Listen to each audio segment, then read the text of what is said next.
Murder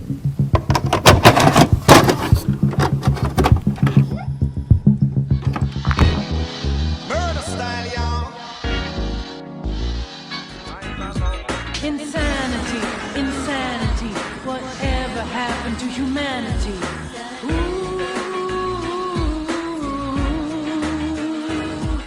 Ladies and gentlemen, hi, it's your TCT here. I love reviewing things that I've been waiting to review for a while, and we're going to be reviewing The Beyond, one of the most anticipated films I've been wanting to review since I first seen it, and that was 2 years ago.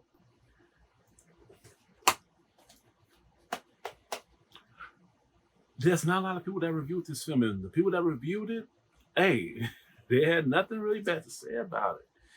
But this is my intake, this is my experience, and above all, this is my opinions about this film. The Beyond is a 1981 supernatural horror film that's been directed by Lucio Fulci. This film is like a mixture of so many horror elements and put in all one blender. And then after it's done, you taste it and you just get hit with so much horror elements thrown at you. And I loved it because when it comes to Lucio Fulci's work, it's a risk. It's a risk. Like, this film is bursting with so much blood. Some people can say it's cliche, but I feel like it's a cliche. It's a cliche. Sorry. Let's start that fresh. By this being a cliche project, he won me over of how the project was executed. There's actually a lot of films that has like a pretty dull story, but the execution of the characters won us over when it comes to the pacing. Let's talk about Black Panther, for example. A lot of people say that movie was great because of the pacing, but if you look at the story of it, it's not that creative. And some people said that movie is a lot like Lion King, and I can agree. I'm saying that to say this. I can't bash on the film because the story of it was cliche. I can bash on it if the execution of the story was bad. But no, like, the story of it was great. And by them putting a lot of horror elements into this project and putting it all in one movie, that's a big ass risk. And I don't think there's not one horror element that was lacking any type of creativity at all. Because you gotta look at it like this. When it comes to projects having so much material to appeal to fans, there's gonna be some that had this, but it was lacking this. Everything about this film had very good like execution cycles to it. It's like this movie is like a person you bring into a room and you please them in every way possible. And they're pleased in all aspects. And that's really what The Beyond is. And I am not making this up. The movie starts off where we are introduced with one of the main actresses of this film, Catriona MacColl. Now, Catriona, I thought that was very necessary for her to like give us like her whole little biography of the whole film, how she felt very appreciated being a part of the project, and above all, just liking the experiences that she had with the crew and just having some very good moments and memorable experiences with them. It's by choice. If you own this film, you can choose to, watch the little small introduction or not. But I feel like if you don't want to watch the introduction, you're a fucking asshole. But that's just my opinion. But it made me show more further appreciation to his work, and it made me feel as if, you know what, this film, and by me watching it, I do understand why she feels as if she feels as if this was a blessing for her to be a part of this project, especially since she mentioned that this movie is a hidden gem masterpiece. And I do agree with her on this. But what she should have did, and I feel like it's not her fault. It's not her fault. She's just the actress that play as the main character, Lisa. This should be something that the director should do. It should have been a warning. It should have been a warning, letting us know what we're going to get ourselves into watching this film. And this movie deserves it. I'm not bragging. I'm not like trying to like over that may make them feel uncomfortable. And even though I love this film, there were some scenes that made me have to look away from the TV a lot. That would make the Terrifier series blush. And the reason why I'm saying that is because when the film starts off, we get hit with a fair pace of how this whole curse of these gates of hell gets condemned, but at the same time gets sealed off by a person gets butchered. Like Lily gets like tortured to death because it was Lily against that shit. It was like, man, like it was like Lily like the number one sin. If you watch any films that's based on those times and you see somebody doing witchcraft or doing voodoo, they're literally getting executed. In fact, that's actually how a lot of horror films from back then starts. Is where it has something to do with voodoo or witchcraft, and a person gets resurrected. And they swore vengeance to anybody that that wakes up their slumber that's probably around the area that they shouldn't fucking be in the first place. That scene fucked me up. That scene made me like cringe. It made me feel as if, what the fuck, dude? Like, leave this guy alone. You know what I'm saying? Like, y'all should have just cut the guy's head off. You know what I'm saying? But they damn. Like, I don't want to tell you everything that they did to him, but I don't know what's worse.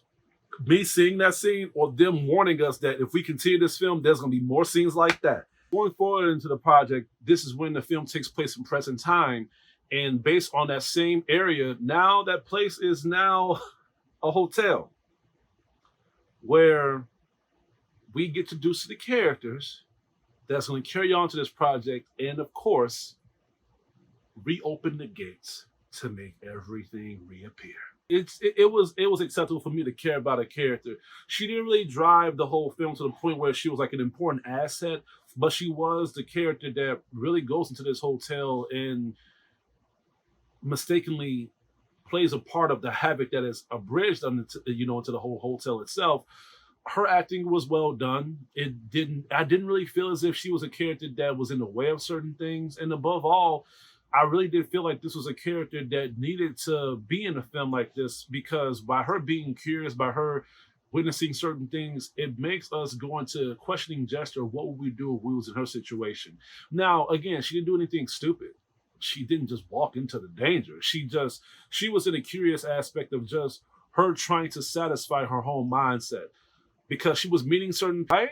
So to satisfy her curiosity, she had to try to figure this whole thing out herself. And then when that happens, that's when all hell breaks loose. Then we have David Warbeck's character, which he shows up to help her out. One of the best characters in this film. He was all about common sense. He told like Lisa how things was and how things was gonna be. He wasn't a sucker. I thought that he was gonna be like one of these characters that was gonna like simp for her and just like do everything for her and shit like that. Like the cliche damsel in distress, Rapunzel pulling ass motherfuckers. But no, like he was all about common sense and jurisdiction. And if they were saying that he was a military expert, I wouldn't be surprised. He even holds a gun. He has a gun too, So his performance was good. I liked him as well. And I feel like by his character being in a film like this, it doesn't mean that he is all about just figuring things out. There was some unpredictable moments that kept us on our toes, especially when it comes to these monsters coming out of hell and trying to condemn and wreak havoc towards the civilians, which we have Cynthia Monreal's character who plays Emily. Cynthia's character was great. I like this the chick right here. The blind woman that is like oddly disturbing when it comes to you looking at her. And they know this because they have certain scenes where the camera just zooms into her face in a very uncomfortable manner. And it's like, if it was a regular person that didn't really have no bad eyesight, y'all wouldn't zoom that damn close. But they knew why they was doing it, because it was creepy. Later on, this is where the fuck I watch The Beyond. Like, the scenes on here.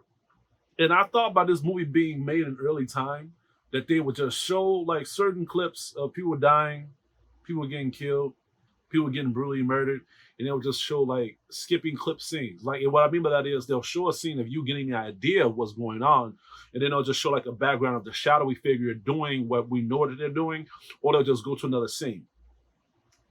They don't just show us everything. They zoom into certain particles of the bodies getting dismembered, people getting bit, and they show like But you know what? I feel like by y'all not saying anything, as long as we had the belt strapped on us, we into the ride, baby. We into the damn ride. The movie is also scary too, just in case if people's like, well, I want to watch it to be scared. I don't want to watch it because of the blood and gore. I want to watch a scary movie. If I want to watch a slasher film with blood and gore, I should have just watched Jason. I should have just watched Freddy. No, listen, fuckers, we got scary here. There's scary moments on this film too. Like there's some very, very dark moments. And I would recommend y'all guys watching this at a later tone. And I recommend you guys watch this with good speakers too, because this film do have some good scares. It has some very creatively scares too, to the point where you see certain things coming and then you already have your guard up because okay, that dog, if you see a scene on this film and they have a dog on it, hold your guard up. Hold it, protect your guard. Because that dog, when you see that scene with that dog, you're going to be like, what the fuck? And then the thing is, you see it coming. And then when it happens, you be like, oh, wow, what the fuck is going on? Yeah, like, they did good when it comes to the scenery of the scares here. Y'all will not be disappointed. And let's talk about the sound quality of this film. I really talk about sound quality of this film, but only if it is warrantedly executed in a perfect manner, or if it's dull and y'all just need to just stop filming shit in high school plays. But the reason why I'm saying this is because which one do you think that they did? They chose the great one. They did well with the soundtrack to the point where I think they knew they did good, because on the Blu-ray version, you get a soundtrack. They knew they did good with the soundtrack here. Now I understand why Catalina felt so grateful being a part of this. Oh, wow. They showed the guy getting beat on here, the guy on the beginning of the film. They show him in the front cover. I need a warning, please. Like, opinion about how the way the film ended, but listen, when it comes to horror films, 97% of horror films have bad endings. And I don't mean bad endings when it comes to the movie's ending was terrible. You have an after. Even when it comes to films that has to do with Catholic activity or just priests being around trying to not execute, but just exorcise demons. Majority of those films have bad endings too. I knew what to expect watching The Beyond. You can't have this movie being that scary, that gory, that horrific, that traumatizing, that grossed out. And did we expect Rapunzel to rise again? No.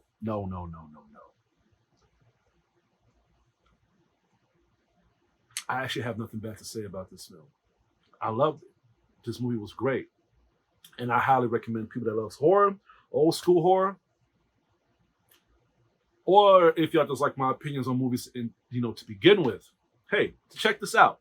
Let me know in the comments what y'all guys think, that y'all have already seen this film, or let me know what y'all most horrific, gory film is in the comments. I would love to hear that. I'm going to have to give The Beyond an A+.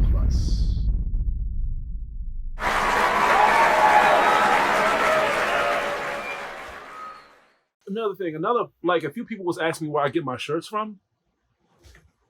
My titties is too big for y'all to see the face. But I get my shirts from various websites. If this keeps up, I'll just put some links in the description box or whatever. But these shirts are pretty fucking expensive, so I don't want y'all to be breaking the bank. But hey, if my channel blows up, maybe I can put some discounts too, but only if I'm well known.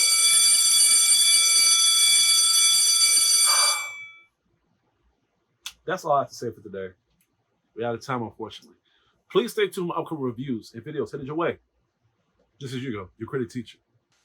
And I hope you all have a damn good day.